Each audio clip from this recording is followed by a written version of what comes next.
News, सच जरूरी है। दर्शकों नमस्कार, मैं हूं श्रद्धा तिवारी और आप देख रहे हैं MNS न्यूज टीवी। तो स्वागत है आपका ब्रेक के बाद देश और प्रदेश की खबरों में। एक नजर आज की हेडलाइंस की ओर। गुरुग्राम में एक राष्ट्र एक चुनाव मैराथन को सीएम सैनी ने किया संबोधित। सिक्किम में मूसलाधार बारिश का गुजरात के जामनगर गर्जा बैंक निर्माण का बुलडोजर। तो खबरें विस्तार से। गुरुग्राम में एक राष्ट्र एक चुनाव मैराथन को सीएम सैनी ने किया संबोधित। आज गुरुग्राम में एक राष्ट्र एक चुनाव मैराथन का आयोजन किया गया है, जिसमें हरियाणा के मुख्यमंत्री नायब सिंह सैनी शामिल हुए। सैनी ने रविवार को गुरुग्राम में मैराथन को हरी झंडी दिखाते हुए कहा है कि आज की दौड़ का मुख्य उद्देश्य इसे एक राष्ट्र एक चुनाव के महत्वपूर्ण विचार को समर्पित करना है। यह सिर्फ एक मैराथन नहीं बल्कि बदलाव की दिशा में एक महत्वपूर्ण कदम है।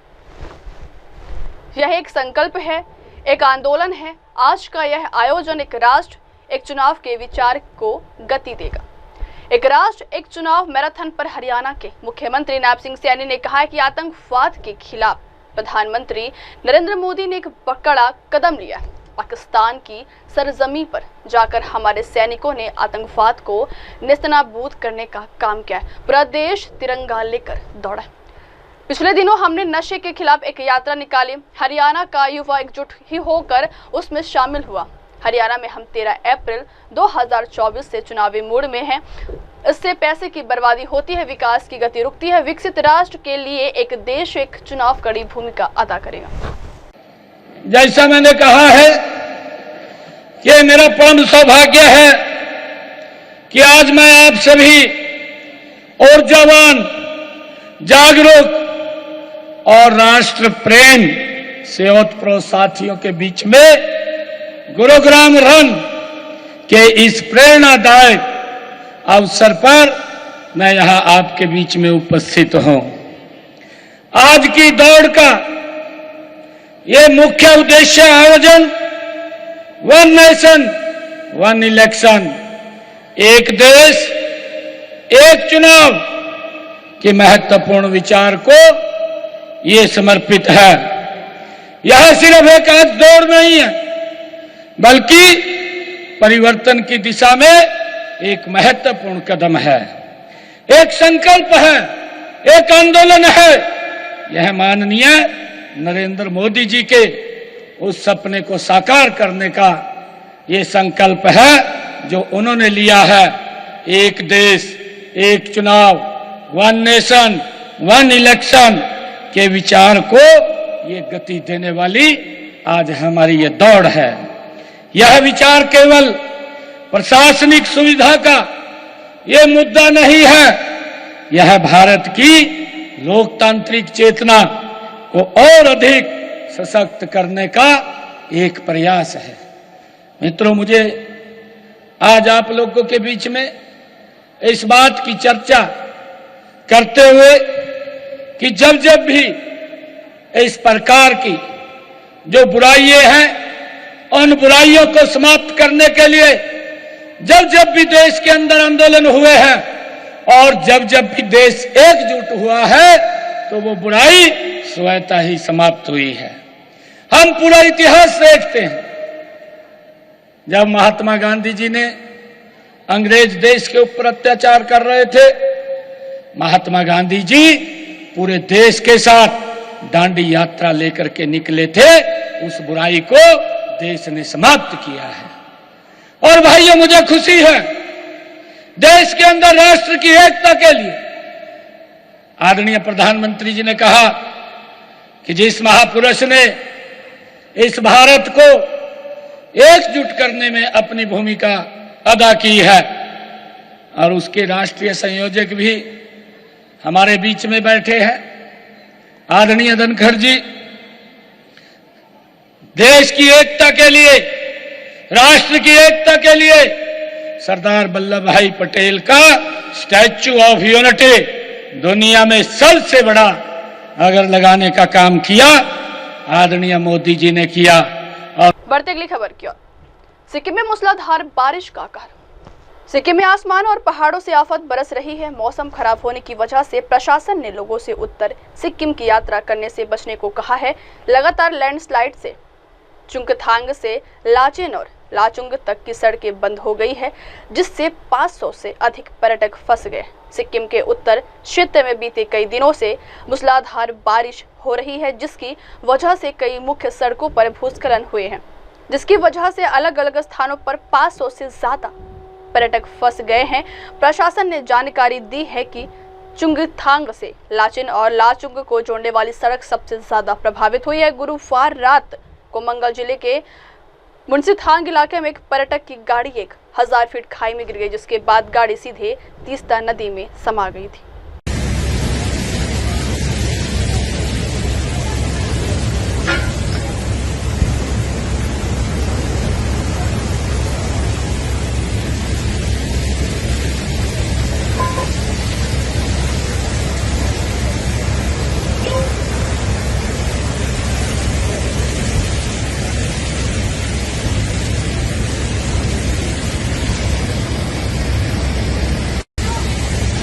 बढ़ते अगली खबर की ओर। गुजरात के जामनगर में गर्ज अवैध निर्माण पर बुलडोजर। गुजरात के जामनगर में अवैध निर्माण पर नगर निगम ने बुलडोजर चलाया है।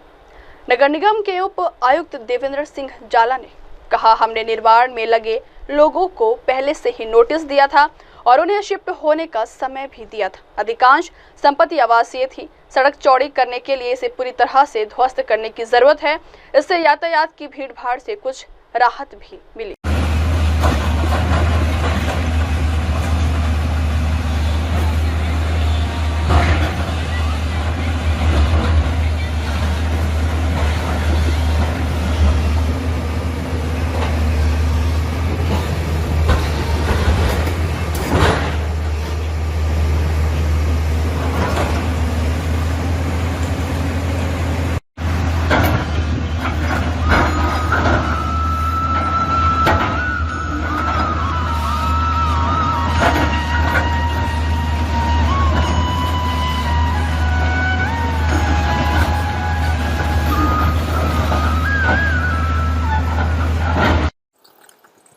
जामनगर शहर में जो डेवलपमेंट प्लान का डीपी रोड जो खुला करवाना है, उसकी जो चौड़ाई है 12 मीटर की है और जो कुल लंबाई 3.5 किलोमीटर है।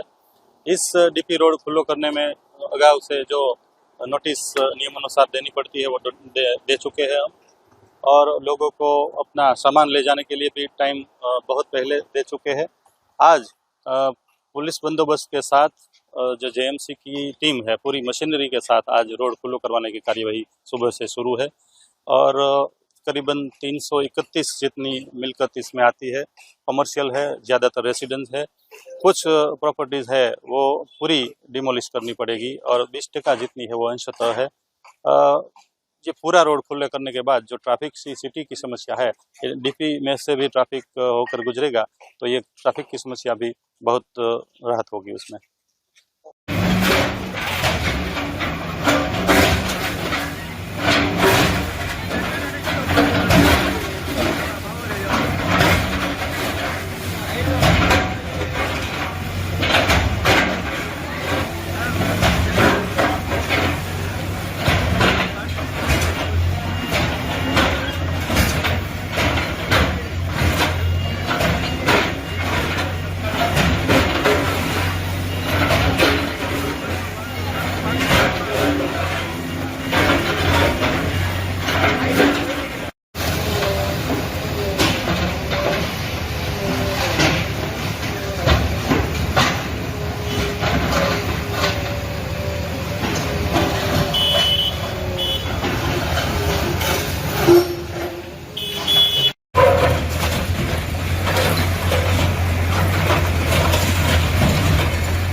बढ़ते अगली खबर की ओर।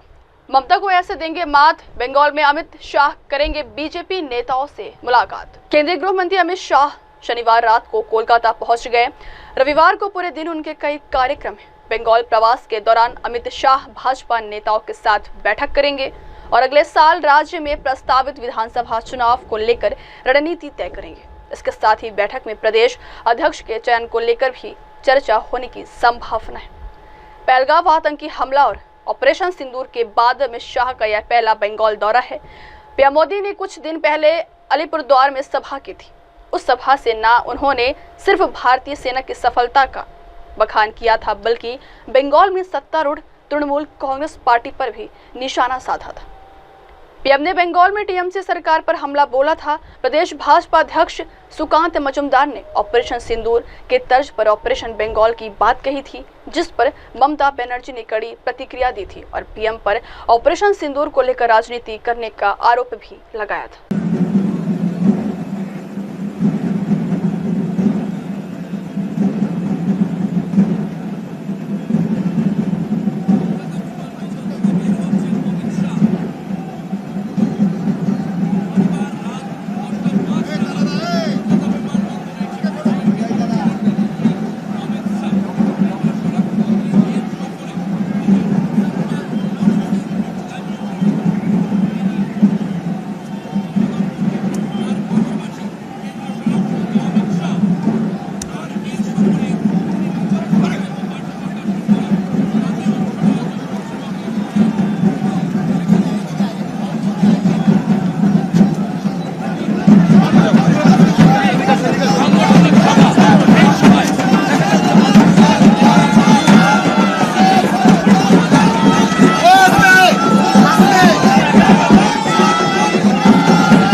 से नोटों की गड्डी फेंकने लगा चीफ इंजीनियर।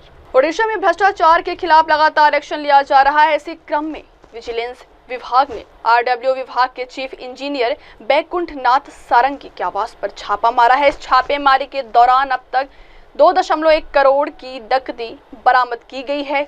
वहीं अभी भी तलाशी की जा रही है। विजिलेंस टीम ने ओडिशा के भुवनेश्वर, अंगुल और पिपीली समेत 7 ठिकानों पर एक साथ छापेमारी की है। यह कार्रवाई भ्रष्टाचार और आय से अधिक संपत्ति रखने के आरोपों के तहत की गई है। छापेमारी में 8 डीएसपी, 12 इंस्पेक्टर, 6 एएसआई और अन्य अधिकारी शामिल थे। विजिलेंस विभाग के अनुसार यह जांच सारंगी द्वारा आय से अधिक संपत्ति अर्जित करने के मामले में की जा रही है। बढ़ते अगली खबर की ओर। हिमाचल प्रदेश के पार्कों में प्लास्टिक की बोतल ले जाने पर लगेगा चार्ज। हिमाचल प्रदेश कैबिनेट की बैठक में प्लास्टिक कचरे पर लगाम लगाने के लिए एक बड़ा और अनोखा फैसला लिया गया है। अब राज्य के कुछ चुनिंदा पार्कों में यदि कोई व्यक्ति प्लास्टिक की बोतल या चिप्स जैसे पैकेट लेकर जाएगा तो उसे शुल्क देना होगा। यह राशि तभी वापस मिलेगी जब वह उपयोग किए गए प्लास्टिक को पार्क में लगाए गए डस्टबिन में ही फेंकेगा। इस व्यवस्था को पायलट प्रोजेक्ट के तौर पर शुरू किया जाएगा और बाद में सफल होने पर अन्य जगहों पर भी लागू किया जा सकता है। कैबिनेट मंत्री हर्षवर्धन चौहान ने बताया कि चार्ज कितना लगेगा अभी यह तय नहीं किया गया है। कुछ विशेष इलाकों में कलेक्शन सेंटर स्थापित किए जाएंगे। उन्होंने कहा है कि जो भी चार्ज लगेगा वह रिफंडेबल होगा, यानी पार्क से बाहर निकलने पर डस्टबिन में फेंकने पर पैसे वापस कर दिए जाएंगे। एक हमारे हिमाचल प्रदेश में जैसे टूरिस्ट का इनफ्लो बहुत ज़्यादा है और हम देखते हैं कि फॉरेस्ट एरियाज या सड़कों के किनारे पानी की बोतल है, केन्स हैं, जूसेस के केन्स हैं या चिप्स के पैकेट हैं। इस प्लास्टिक जो है वो बहुत फेंके जा टूरिस्ट आकर के फेंक देते हैं। तो सरकार ने जो है एक नई स्कीम चलाई है, Himachal Pradesh deposit refund scheme 2025 to manage and reduce the non-biodegradable waste through a structured deposit refund mechanism। ये जो स्कीम है इसमें हम जो है वो चार्ज करेंगे उसको और उस पर क्यू कोड लग जाएगा। जो भी होगा QR कोड होगा, जो जैसे चिप्स का पैकेट है या हमारा जो केन है या कोई पानी की बोतल है, और वो हम जब वो जैसे पार्क्स में जाते हैं तो ऐसी जगहों में जाते हैं लोग क्या करते हैं बाहर ले लेंगे और परचेज उसको यूज़ करने के बाद वहीं फेंक देते हैं। तो एक नॉमिनल सी फीस जो है उस पर जो चीज़ है उस पर ली जाएगी और उनको एक पर्टिकुलर प्लेस हो जाएगी जहाँ पे हमारे जो कलेक्शन सेंटर होंगे वहाँ डिपॉजिट उनको वहाँ फेंकनी पड़ेगी और वो जो अमाउंट जो है चार्जेबल अमाउंट होगा वो रिफंडेड हो जाएगा, इसलिए ताकि हमारा जो पर्यावरण है उसको जो है वो बचाया जा सके। और ये एक्सपेरिमेंटल बेसिस पे भी स्कीम जो है एक आधे स्थान पे किसी टूरिस्ट प्लेस पे जहाँ पे इनफ्लो ऑफ टूरिस्ट बहुत ज़्यादा है वहाँ पे एक्सपेरिमेंटल बेसिस पे उसको स्टार्ट किया जाएगा है।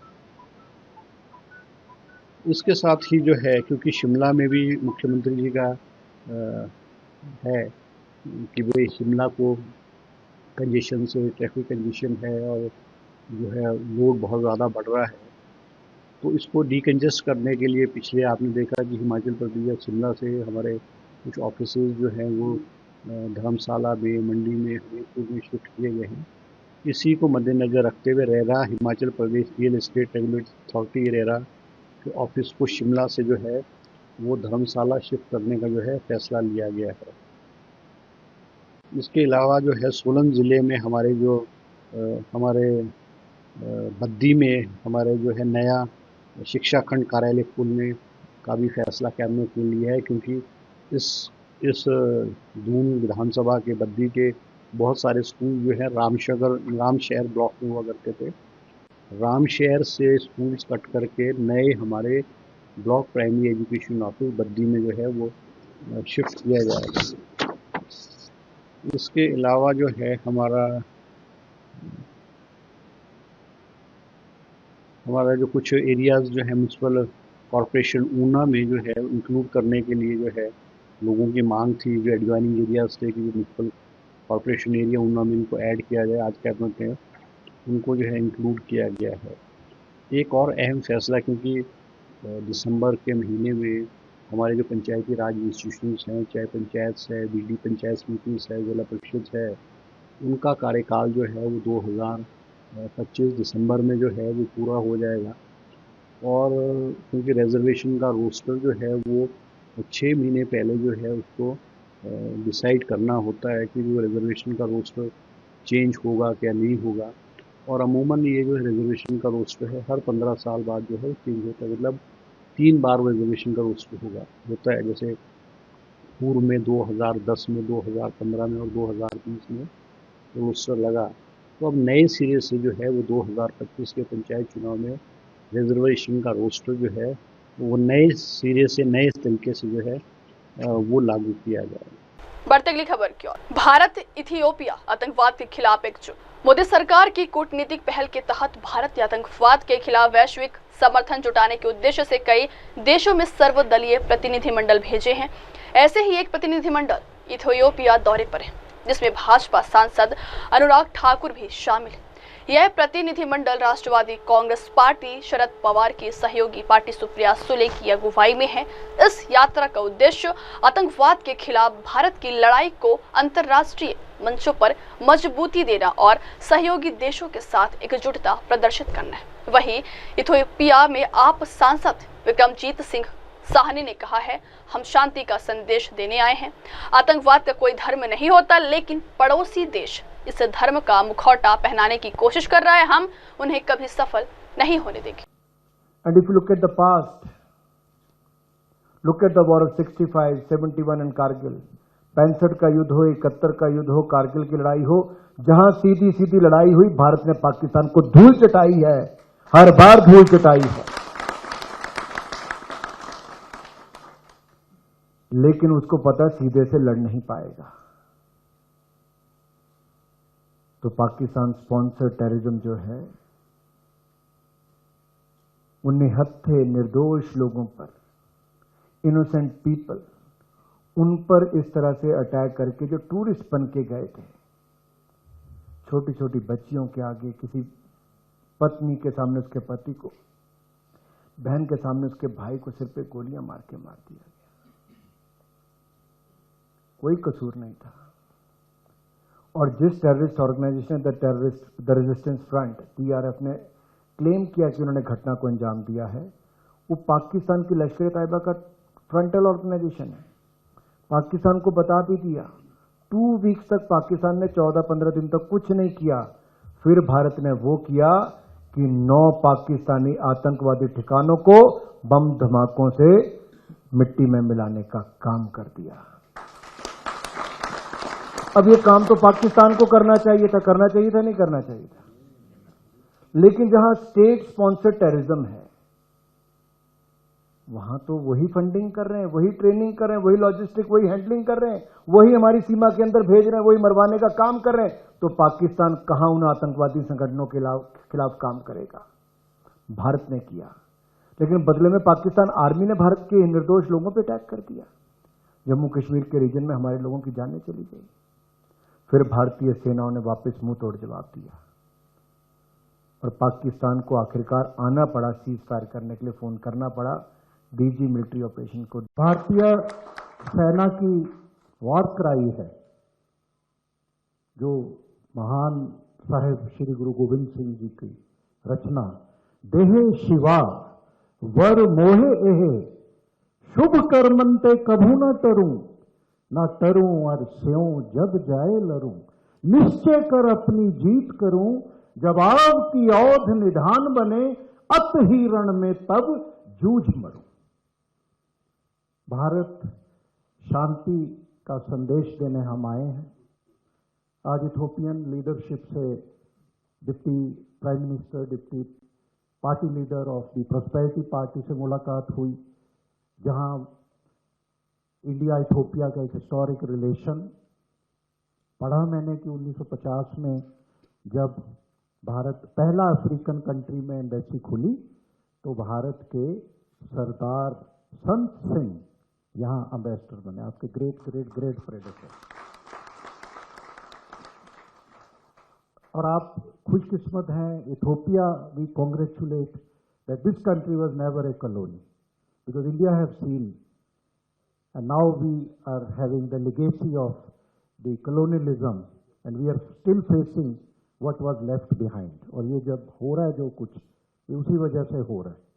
वो कहते हैं ना, जख्म जाता है तो दाग छोड़ जाता है. फिर हम अफ्रीकन यूनियन हेडक्वार्टर्स गए. वहाँ पे अफ्रीकन यूनियन का जो कमेटी रेजोल्यूशन नंबर 1237 या वट एवर, उसमें तो पूरा टेररिज्म एक्ट अफ्रीका में बना है. Counter terrorism, cross border terrorism, illicit funds, money laundering, drugs, drones, using technological advances by terrorists, everything has been flagged there. Or Article 7B of the African Union Act on Terrorism provides for that AU can enter any country, any African nation, if they are not controlling, if they are not find bona fide to control the cross-border terrorism. एकदम मेरा अतीत में ध्यान गया जब अनंत Sharma ji commerce minister थे, SAARC CCI का मैं चेयर था, डॉक्टर मनमोहन सिंह PM थे. इंडिया ने सब 8 कंट्रीज को इकट्ठा करने में साउथ एशियन बहुत कोशिश की, बहुत वीज़ा फ्री कर दिए हमारे रिकमेंडेशन. इन्होंने कई मेड इन इंडिया, हर जगह हम गए, लेकिन मालदीव, अफगानिस्तान सब, लेकिन एक देश की वजह से वो सार्क जो है वो one country held whole SAARC as hosting. मैं आज सोच रहा था सार्क में आज सार्क होता एक्टिव काठमांडू, तो ये AU वाला कानून हम सार्क में भी बना देते और फिर देखते पड़ोसी मुल्क को कि सार्क की फौजें फिर नहीं होता, तो AU वाला जो प्रोविजन है. तो भारत का आपको पता है जो ये चली जा रहा है 1947 से, जैसे हमारे मुरलीधरन जी अक्सर बताते हैं. तो आप देखिए वाजपेयी जी, जब आपको याद होगा कि फ्रेंडशिप बस लेके चले गए 99 में, हम भी वहाँ थे, लाहौर डिक्लेरेशन हो गया, वो हो गया, आए 1-1.5 महीना स्याही अभी सूखी नहीं, कारगिल अटैक हो गया. वहाँ पता ही नहीं उनको कितने पावर सेंटर हैं, आर्मी अलग है, 4 coup हो गए, 26/11 हो गया, छत्तीस सिंहपुरा में 27-28 सिखों को शहीद कर दिया, चलता ही जा रहा है. कुछ दिन बीते तो अब 0 टॉलरेंस है भारत की. लेकिन भारत का न्यूक्लियर किया तो भारत ने पहले ही लिख दिया खुद ही, self discipline, no first use. क्योंकि महात्मा गांधी जी का भी हमने श्रद्धा के फूल भेंट किए. Non violence, non aligned movement Bharat, तो उसके लिए सब हम इकट्ठे हैं. हमारे मुस्लिम भाई, सबसे ज्यादा पॉपुलेशन भारत में है, कोई भी आपस में भेदभाव नहीं है. लेकिन इस टेररिस्ट का कोई धर्म नहीं होता, टेररिस्ट हैव नो रिलीजन. लेकिन पड़ोसी मुल्क इसको रिलीजन का मुखौटा पहनाने की कोशिश कर रहा है. वो हम कभी भी उसको अपने एफर्ट्स में कभी भी कामयाब नहीं होंगे. और जय भारत. बढ़ती अगली खबर की, भारत घूमने आए तो कश्मीर के लिए 3-4 दिन एक्स्ट्रा का प्लान करें. TMC सांसद अभिषेक बनर्जी. आतंकवाद के खिलाफ भारत की जंग और पाकिस्तान की पोल खोलने को लेकर भारतीय प्रतिनिधिमंडल अपने मिशन में लगा हुआ है. संजय झा की अगुवाई वाले प्रतिनिधिमंडल में शामिल TMC सांसद अभिषेक बनर्जी ने कुआलालंपुर में कहा है कि आतंकवादी हमलों के जरिए हमारी अर्थव्यवस्था गिराने की कोशिश की गई है. उन्होंने यह भी आह्वान किया है कि अगर आप भारत घूमने का प्लान करते हैं तो अपने दौरे में 3-4 दिन और बढ़ा लीजिए तथा इन्हें कश्मीर के लोगों को समर्पित करिए. जनता दल यूनाइटेड सांसद संजय कुमार झा की अगुवाई वाले सर्वदलीय प्रतिनिधिमंडल में शामिल TMC सांसद अभिषेक बनर्जी ने कहा है वे इस आतंकवादी हमले को अंजाम देकर भारतीय अर्थव्यवस्था को नीचे गिराने की कोशिश कर रहे थे, लेकिन यह हमारी कोशिश यह रहे कि हम इसके खिलाफ जाए और सुनिश्चित करें कि कश्मीर लगातार फलता फूलता रहे और समृद्ध होता रहे. I mean, I might have differences with the ruling party. I am from All India Trinamool Congress, but I represent India here. I will not let my political interests come in the way of my national interest. I am here to talk about what is in best interest of my nation, and the moment I step into Indian soil, I will talk about what is in best interest of my state and nation. Simple. But we all need to understand that I might differ with government on several issues, and I will not budge an inch. I will fight the government tooth and nail, will keep asking the right questions, will fight. But when it comes to my national security and safeguarding the sovereignty of my country, I will stand shoulder to shoulder with my country. And each one of us needs to also realize that they were trying to pull the Indian economy down by inflicting these terror attacks. So it's incumbent upon us. The onus is on us to do the opposite and make sure that Kashmir keeps flourishing and prospering. Next time when you book a trip to India, make sure you extend the trip by at least 3 or 4 days. And those 3 or 4 days should be solely dedicated for the people and economy of Kashmir and India. This is a humble appeal I would like to make before all of you before concluding. Thank you very much. Vande Mataram. Jai Hind. They were trying to pull the Indian economy down by inflicting these terror attacks. So it's incumbent upon us. The onus is on us to do the opposite and make sure that Kashmir keeps flourishing and prospering. Next time when you book a trip to India, make sure you extend the trip by at least 3 or 4 days. And those 3 or 4 days should be solely dedicated for the people and economy of Kashmir and India. This is a humble appeal I would like to make before all of you before concluding. Thank you very much. Vande Mataram. Jai Hind. बढ़ती अगली खबर क्यों? CPM सांसद ने Malaysia में बताया भारत क्यों है पाक से अलग। ऑपरेशन सिंदूर के बाद भारत ने पाकिस्तान को दुनिया के सामने बेनकाब करने के साथ सर्वदलीय प्रतिनिधिमंडल 33 देशों की राजधानियों का दौरा कर रहा है। संजय कुमार झा के नेतृत्व में team Indonesia, Malaysia, Republic of Korea, Japan, Singapore दौरे पर है। मलेशिया पहुंची टीम के सदस्य और सीपीआई एम सांसद डॉक्टर जॉन ब्रिटास ने पाकिस्तान पर जमकर हमला बोला है। उन्होंने कहा है कि अब पाकिस्तान में सेना का ही कंट्रोल बचा है। जॉन ब्रिटास ने पाकिस्तान के असली चेहरे को उजागर करते हुए कहा है कि पाकिस्तान अब तक सेना नियंत्रित देश बन गया है। वहां के आर्मी चीफ असीम मुनीर ने खुद को फील्ड मार्शल घोषित कर दिया। ऐसा केवल एक अकेला गणराज्य में होता है जहां देश राजनीतिक रूप से अस्थिर हो। Languages, just like you have numerous languages. And one aspect which draws the distinction between India and Pakistan is certainly we are a secular nation, whereas Pakistan is a theocratic nation. So when Abhirajida said that our biggest complaint has been when people hyphenate India with Pakistan. Pakistan is a theocratic state where there is not even a civil administration. It has plummeted to be a military controlled nation, and the military leader Asim Munir has self-declared himself to be the field marshal. It happens only in a banana republic or in a rogue nation. If a military leader says that I am the field marshal, it can happen only in that. So you can understand what the status of Pakistan. Now, Abhishek ji talked about terror having no friends. That is one message which we wanted to convey to all the nations. You shouldn't be neutral or silent when terror inflicts India, because the history of terror has been terror. Now, what's next to us? That is a question. Let us be very clear about it. India doesn't want to indulge in any war which would be triggered by us. We have never believed in triggering a war against anybody. Whenever we go, people talk about nuclear weapons. India is the one country which has taken a decision: we will never use nuclear weapon as a first resort against any country. We want peace and coexistence. Abhirajida was being very detailed about, gave a detailed description about the economy. See how Pakistan economy is plummeting, whereas their military spend has gone up, where their GDP per capita has plummeted.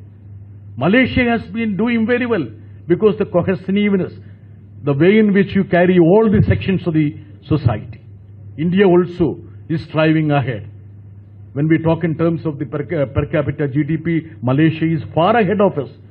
Yeah, we are proud of that. With the syncretic, with the plural culture, you are doing it. I always say that I am from Kerala. Not that I am not from India, I am very much part of India, but we also respect Kerala. Because in Kerala, 3 religions coexist. We want to coexist with Pakistan. There is no harm in that. All the prime ministers of India, all the governments have tried their level best to hold their hands to Pakistan as a friendship nation.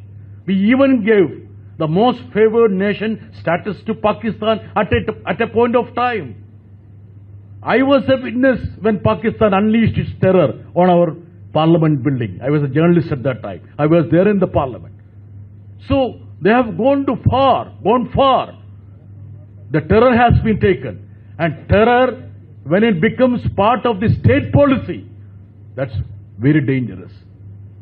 When the terror has a nuclear backing, it's all the more dangerous. So this is the time when we all need to come together. So our mission has been very simple, to convey the message to all the nations that India wants peace and they should never be neutral or silent on this cardinal aspect of terror being inflicted on us.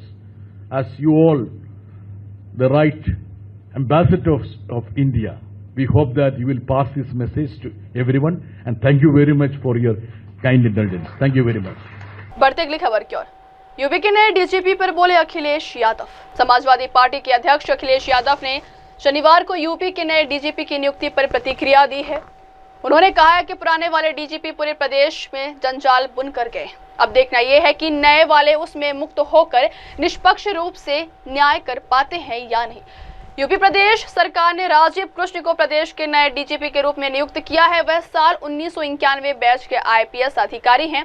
Samajwadi party के कन्नौज से सांसद अखिलेश यादव ने अपने x post में नए DGP की नियुक्ति पर प्रतिक्रिया दी है। इसमें उन्होंने रिटायर हुए डीजीपी प्रशांत कुमार पर भी तंज कसा है।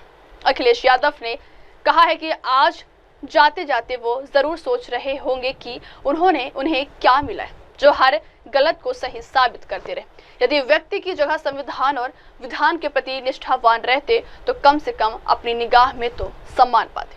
उन्होंने अपने पोस्ट में लिखा, यूपी को एक और कार्यवाहक डीजीपी मिला है। अब देखना यह है कि वो जो जंजाल पूरे प्रदेश में बुनकर गए हैं नए वाले, उससे मुक्त होकर निष्पक्ष रूप से न्याय कर पाते हैं या फिर उसी जाल के मायाजाल में फंसकर ये भी सियासत का शिकार होकर रह जाते हैं। बढ़ती अगली खबर की ओर। सीजेआई BR गवई ने की योगी आदित्यनाथ की तारीफ। Chief justice of India BR Gavai ने शनिवार को यूपी प्रदेश के मुख्यमंत्री योगी आदित्यनाथ की सराहना की है। सीजेआई ने सीएम योगी आदित्यनाथ की प्रशंसा करते हुए कहा है कि वह एक बेहद शक्तिशाली और मेहनती व्यक्ति हैं। इसके साथ ही उन्होंने इलाहाबाद हाई कोर्ट बार की भी सराहना की है और कहा कि मोतीलाल नेहरू और तेज बहादुर सप्रू जैसे मशहूर अधिवक्ता यहाँ से निकले हैं। CJI BR Gavai Allahabad high court के अधिवक्ता चैम्बर और मल्टी लेवल पार्किंग भवन के उद्घाटन समारोह को संबोधित कर रहे थे। इस दौरान उन्होंने कहा है कि देश भर के बार एसोसिएशन को इस तरह की शानदार संरचना के लिए इलाहाबाद हाई कोर्ट बार से एशिया होगी, क्योंकि उन्होंने दुनिया में ऐसा शानदार ढांचा नहीं देखा है। उन्होंने स्वतंत्रता संग्राम में प्रयागराज के इतिहास का भी जिक्र किया है। देखिए वीडियो।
माननीय राष्ट्रपति महोदया, आपकी अनुमति हो तो समारोह का समापन किया जाए।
राष्ट्रपति भवन का ये ऐतिहासिक दरबार हॉल, जहां माननीय राष्ट्रपति के द्वारा अनेक संवैधानिक पदों की शपथ दिलवाई जाती है, आज साक्षी बना भारत के 52वें मुख्य न्यायमूर्ति के शपथ ग्रहण समारोह का।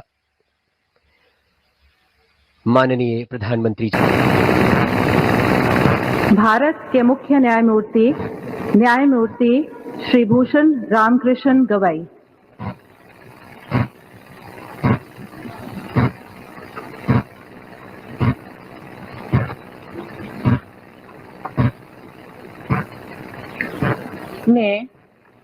मैं भूषण रामकृष्ण गवई, जो भारत के उच्चतम न्यायालय का मुख्य न्यायमूर्ति नियुक्त हुआ हूँ, जो भारत के उच्चतम न्यायालय का मुख्य न्यायमूर्ति नियुक्त हुआ हूँ, सत्यनिष्ठा से प्रतिज्ञा करता हूँ कि मैं विधि द्वारा स्थापित भारत के संविधान के प्रति सच्ची श्रद्धा और निष्ठा रखूंगा। मैं भारत की प्रभुता और अखंडता अक्षुण्ण रखूंगा। तथा मैं सम्यक प्रकार से और श्रद्धापूर्वक तथा अपनी पूरी योग्यता, ज्ञान और विवेक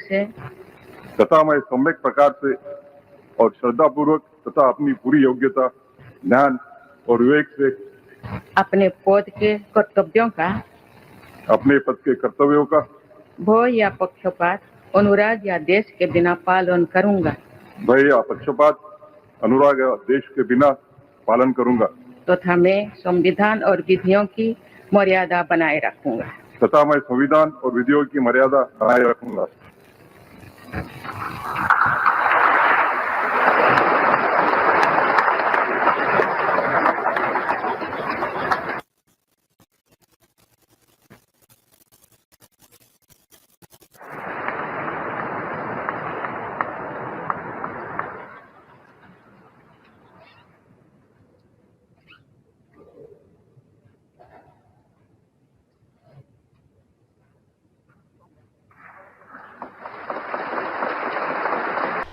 बढ़ते अगली खबर की ओर।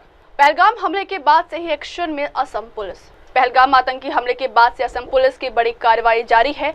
इसमें असम के अलग अलग जिलों से अब तक 81 लोगों को गिरफ्तार किया गया। इसकी जानकारी असम के मुख्यमंत्री हिमंत बिस्वा शर्मा ने खुद दी है। उन्होंने लिखा है कि 81 राष्ट्र विरोधियों को पाकिस्तान के प्रति सहानुभूति रखने के लिए अब तक जेल में डाला गया। अभी शोनितपुर पुलिस ने मोहम्मद दिलबर हुसैन और कामरूप पुलिस ने हाफिजुर रहमान को गिरफ्तार किया। शर्मा ने लिखा है कि हमारा सिस्टम लगातार सोशल मीडिया पर राष्ट्र विरोधी गतिविधि और पोस्टों पर लगातार नजर रखे हुए हैं और कार्रवाई जारी है। असम पुलिस ने जिन 81 लोगों को गिरफ्तार किया है, ये सभी असम के अलग अलग इलाकों से हैं। इन लोगों पर आरोप है कि इन्होंने पहलगाम हमले के बाद सोशल मीडिया पर कुछ ऐसी पोस्ट की जिन्हें देश की एकता और अखंडता के लिए खतरा माना गया और इसके बाद सरकार ने ऐसे तत्वों की पहचान करके इन पर कार्रवाई की है। हालांकि असम पुलिस की कार्रवाई पहला दिन से ही जारी है और पुलिस लगातार भड़काऊ तत्वों पर नजर रख रही है। बढ़ते अगली खबर की ओर। हम आतंकवादियों के खिलाफ लड़ाई में भारत के साथ है, सिकोयस कन्ने। लाइबेरिया के प्रतिनिधि सभा के कार्यकारी अध्यक्ष और प्रतिनिधि सिकोयस कन्ने कहते हैं, हम भारत के अपने समकक्ष का स्वागत करते हैं और आतंकवादियों के खिलाफ लड़ाई में हम उनके साथ खड़े हैं। युद्ध में हमारा भी अपना हिस्सा है। हम पश्चिमी अफ्रीका में और कोई समस्या नहीं चाहते हैं। आतंकवादी हमारे नंबर 1 दुश्मन है, इसीलिए हम आतंकवादियों के खिलाफ लड़ाई में भारत के अपने सहयोगियों के साथ खड़े हैं। दुर्भाग्य से यह चल रहा है, लेकिन पूरे विश्व को आतंकवादियों के खिलाफ लड़ने के लिए एक साथ खड़े होने की जरूरत है। Well, basically, first we want to officially welcome our counterpart from India, and we stand with them in the fight against terrorists. Our country, we have our own share of war. We don't want any more trouble in West Africa and in the world. Terrorists is our #1 enemy, so we stand with our colleagues from India in the fight against terrorists.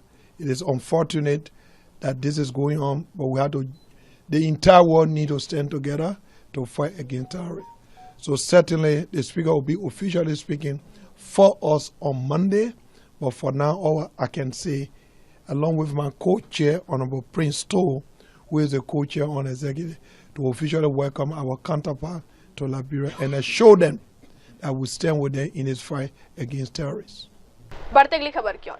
Bharat Pakistan के बीच पुल की जगह कुश्ती का अखाड़ा बना कश्मीर, बोली मुफ्ती। शनिवार को party कार्यकर्ताओं को संबोधित करते हुए महबूबा मुफ्ती ने कहा है कि पीडीपी शांति के लिए आवाज उठाना जारी रखेंगी और लोगों की भावनाओं को समझेंगी। उन्होंने कहा है कि हमें युद्ध के डर को खत्म करना चाहिए ताकि लोग अपना जीवन आगे बढ़ा सके और अर्थव्यवस्था को पुनर्जीवित कर सके। उन्होंने कहा है कि जम्मू कश्मीर को समझ, दोस्ती और सहयोग का पुल बनना चाहिए, युद्ध का अखाड़ा नहीं। वह जम्मू कश्मीर के पूर्व मुख्यमंत्री ने नेशनल कॉन्फ्रेंस नेतृत्व द्वारा हाल ही में की गई टिप्पणियों पर प्रतिक्रिया देते हुए पूर्व सीएम ने कहा है कि इस तरह के बयान खतरनाक मानसिकता को दर्शाते हैं। उन्होंने कहा है कि नेशनल कॉन्फ्रेंस के अध्यक्ष फारूक अब्दुल्ला ने पाकिस्तान के खिलाफ सैन्य कार्रवाई को तेज करने का आह्वान किया था। उन्होंने कहा है कि जब भारत सरकार ने सिंधु जल संधि को स्थगित कर दिया गया था तब मुख्यमंत्री उमर अब्दुल्ला ही थे जिन्होंने इस कदम की सराहना की थी और यहाँ तक कि उन्होंने पाकिस्तान को पानी की आपूर्ति को तत्काल रोकने की वकालत की थी। महबूबा मुफ्ती ने कहा है कि पाकिस्तान की सरकार के साथ हमारे राजनीतिक मतभेद हो सकते हैं लेकिन वहां के लोगों के साथ नहीं। उन्होंने कहा है कि यह दुखद है कि देश के एकमात्र मुस्लिम बहुल राज्य के नेता द्वारा ऐसी टिप्पणियां की जा रही। बढ़ती अगली खबर की ओर। ऑपरेशन सिंदूर में बीएसएफ की जिस महिला जवान ने पाकिस्तान के छुड़ाए थे छक्के। ऑपरेशन सिंदूर के बाद सेना प्रमुख उपेंद्र द्विवेदी जम्मू कश्मीर के परागवाल सेक्टर पहुंचे और वहां परिचालन तैयारियों की समीक्षा की और टाइगर डिवीजन का दौरा किया। इस दौरे के दौरान उन्होंने ऑपरेशन सिंदूर में उत्कृष्ट प्रदर्शन के लिए सैनिकों की सराहना की। इस अवसर पर उन्होंने विकसित सुरक्षा गतिशीलता के जवाब में चुस्त और सतर्क रहने के महत्व पर बल दिया। सेना प्रमुख ने भारतीय सेना के साथ बीएसएफ के घनिष्ठ परिचालन एकीकरण की भी प्रशंसा की और अखनूर सेक्टर में अग्रिम चौकियों की रक्षा के लिए सहायक कमांडेंट नेहा भंडारी और उनकी टीम की बहादुरी की सराहना की। उन्होंने उनकी दक्षता के लिए प्रशंसा पत्र भी प्रदान किया। सेना प्रमुख ने ऑपरेशन सिंदूर के दौरान असाधारण साहस का प्रदर्शन करने वाले सैनिकों की सराहना करते हुए कहा है कि मौजूदा सुरक्षा चुनौतियों के मद्देनजर सेना को हमेशा सतर्क और तैयार रहना चाहिए। सेना के अतिरिक्त लोक सूचना महानिदेशालय ने शनिवार को सोशल मीडिया मंच एक्सप्रेस दौरे की जानकारी भी साझा की।